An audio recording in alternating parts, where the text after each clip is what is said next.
Pixar's storytelling is unlike any other animation studios. They pay attention to every single detail that enters the frame. They are like the David Finchers or the Stanley Kubricks of animation. And while there are stories like Kubrick making Tom Cruise do 95 takes of walking through a door, with animation, you have complete control. It isn't a matter of selecting the right take. Rather, you craft the story from the floor up. Obviously, this gives you more control, but it also gives you more room to leave Easter eggs or subtle nods of the plot to come. With most animation, people just try and represent real life.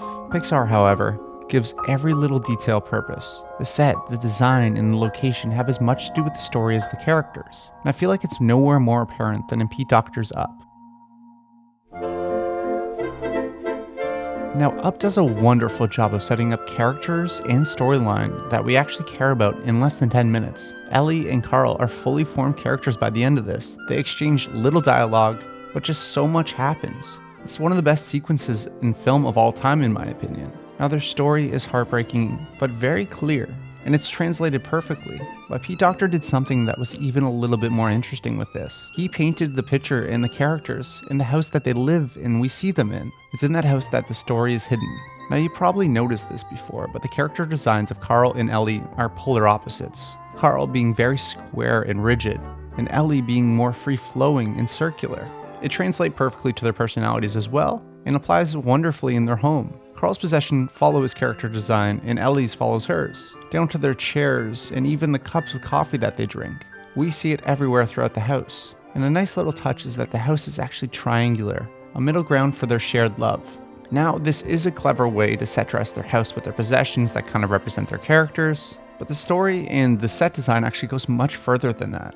When Ellie passes and Carl's sitting in the church, we notice naturally that the church has those circles, the windows, the flower arrangement. But when Carl gets home, everything with squares becomes a lot more prominent, showing his loss.